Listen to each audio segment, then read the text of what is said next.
And then you get an elite receiving core. Obviously, a lot of transfers, a lot of guys replaced, but a lot of talent in that room. And then Sark's principles to his pro-style offense, run first. He's always going to be close to 60-40 run to pass. So I think, you got the devastating injury to C.J. Baxter, which I was so high on. That would have been my dark horse Heisman pick because the offensive line and the amount I think Sark wanted to run the ball, it's crushing. But Jaden Blue, also a preseason Doak Walker Award watch guy.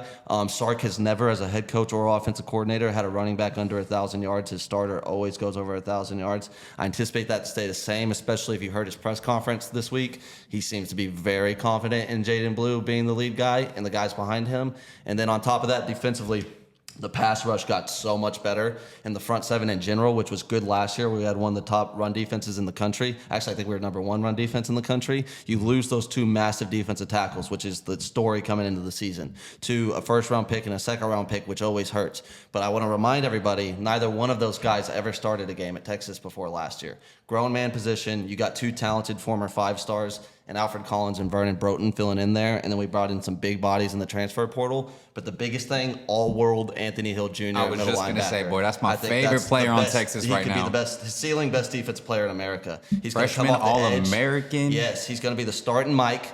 He's going to come off the edge in situations, rushing the passer, which I've heard he's done great in camp. So I'm looking at a guy, look at Isaiah Simmons 2019 or whatever the year was that he won the Ben Derrick Award. Yes. He had, I think, 60-plus tackles and like 6 sacks. That's the type of season. 4 to 6 sacks, 60-plus tackles is what I'm thinking for Anthony Hill Jr. chasing a Ben Derrick Award. And then the cornerback position is the question because you're replacing some guys. But Malik Muhammad, I think, is first-round potential within 2 years. And then you bring in a guy like Kobe Black, who's a freshman that I think will eventually take over one of the corner roles, probably the boundary. You got Jahdae Barron that could play the star, the boundary, and the field. And then you got a guy like Gavin Holmes, who transferred from Wake Forest last year, who's played very well. And then I love our safeties. Derek Williams, I'm very high on.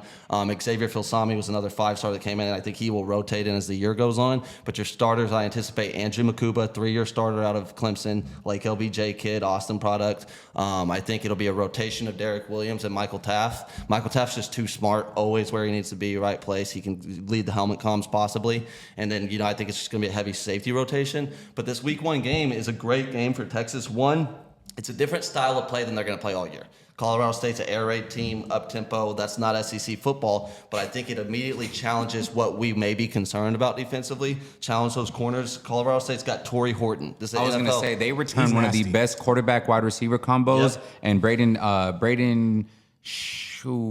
the safety? No, the quarterback. No, the quarterback. The quarterback. Nikolai Filosi, I want to say is his name. Yeah, I think it is Filosi. Filosi and him last year. They also had another guy who went to the league, Horton the fourth. Well, Horton, he came back. Horton came back? Had 2 straight years of 1,100 yards receiving. Last year, he had 96 receptions, 1,136, 8 touchdowns. He had, 4 games where he was over 130 yards. He had 186, 130, 227, 16 receptions, 133 versus Colorado. Yeah, absolute. Yeah. He's a lightning bolt, about 6'4", 185. If you miss, he's going to take off. That's a great matchup for y'all. They feed him in volume. Yes, so it's going to be heavy pursuit to the football. Smart with your eyes. This team's had 6-7 months to prepare for Texas. So whatever you've seen on film, they're going to come out with something different. And Jay Norvell's that head coach, Joe, correct? Yep. Former Longhorns and Oklahoma receiver coach at different times. He did well at Nevada compared like what you're talking about with Nevada. He did well. He's doing good at Colorado State. Their fans, I watched some Colorado State preview stuff to try to kind of catch up on what we're going into. They think they can compete for the conference. They think that they got a chance. I think they played in the conference championship last year, if I'm correct. I think it was them versus Boise State in the Mountain West Conference Championship. I don't remember if they made it to the conference. I think it was them versus Fresno. I think it was Boise State versus Fresno State. It could have been, but Fresno State took that back half slide last year too. Mm-hmm. The biggest thing, though, I think Texas, they're 32.5-point favorites. I think they cover the number. I just don't think Colorado State defensively, when I talk about that offensive line at Texas, when I talk about all these things, I don't think they're going to really get any stops against Texas. Now, last year against Rice, Texas played like 30 different players on defense in that game. Sark said he's going to do the same in this one. So lots of rotations. You might see like the second unit in their third unit where they're able to get a drive and get some success like Rice did last year with a good quarterback, with good receivers. Like Colorado State will have their drives in this game where, Texas fans with the naked eye will be mad because you want to win 60-0 where this happens. And you got Michigan on deck, the defending national champions. You don't want to show nothing. And so I think on one end, since they're an air raid and Michigan's the opposite of that, that helps us not put stuff on tape that Michigan will see. But on the other end, you're going to rotate so many guys that, you're going to flirt with giving up some points. So I actually love the over-under. It's set at 60.5. I love the over on that because I think Texas is going to come close to 50 if they don't get a 50 burger, and Colorado might get 14, somewhere around there. Two drives in this game. Arch Manning in the first game of the season? Yeah, for sure. I mean, he said he basically just said you're gonna have to find out. Yeah. Well, probably. But that's yeah. Well, he said the first half there because somebody asked him, is he gonna play the first half, and he was basically you have to find out. Basically, made a comment where he was like, every freshman or every buddy on the 2 deep is going to play in the first half, and then the guy was like, Arch Manning going to play in the first half. He's like, gonna have to watch it. See, that's disrespectful. Yeah. So I mean, everything Shonee said, but Mr. Cynic? I'm Mr. Cynic? You're cynical. That's what Mr. Cynic. Yeah. Anyways, I mean, I guess you can say make a championship run, because if you make the playoffs, that you're making a championship run. I do think we make the playoffs, but it's going to be. I think we're gonna have 2 losses. Who are those losses come to on the I schedule? think we do lose to Georgia. Okay. Even though it is at home, and unfortunately, Don't say it. You're gonna blow this man's head up, and he's right by you. nope, not that one. Oh, okay, cool. I'm about to say. I do think we lose to A&M.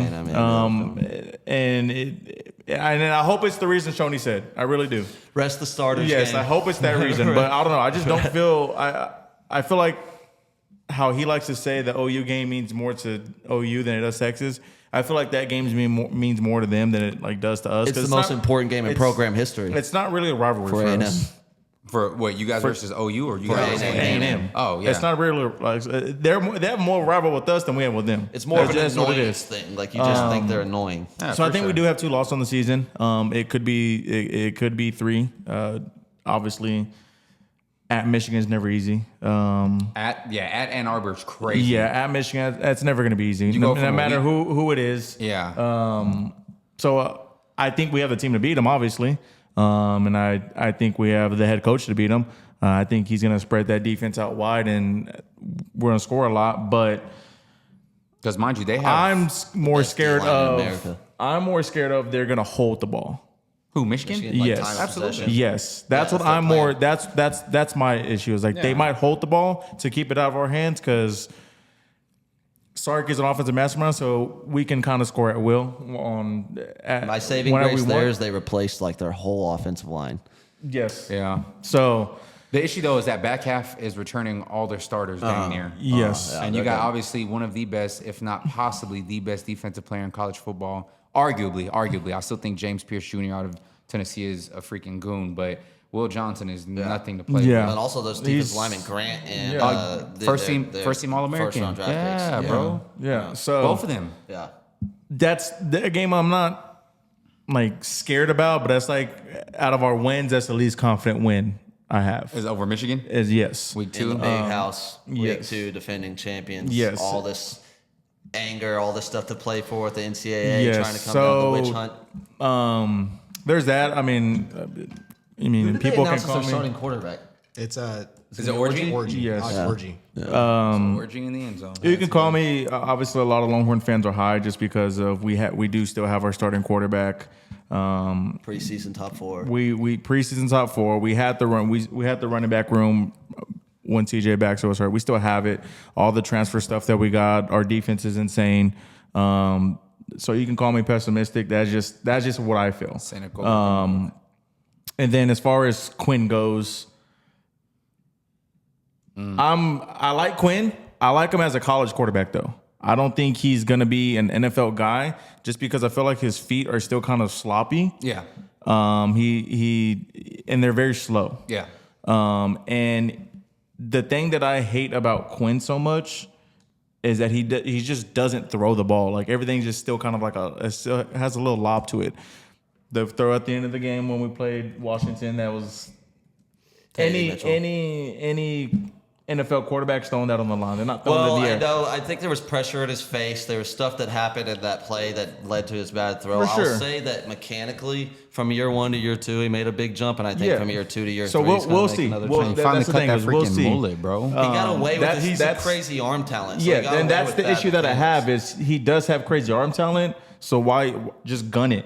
Like make the switch throws where you can. I will tell you though, going into, not to sidetrack too much, but going into the pros, they're gonna look favorably a lot more for the fact that you already have that arm talent Yes. and they don't need to develop it rather They'll than looking fix at the your feet. looking at the foot, like the footwork. Well, is but I'm something that talking can- about still like being able to make those throws on the line, like the 15 out. Don't float that 15 He's out. gonna have Throw that on the yeah, line. and again, he's playing a lot steeper, at least defensive back play in the SEC this year, obviously. Yeah.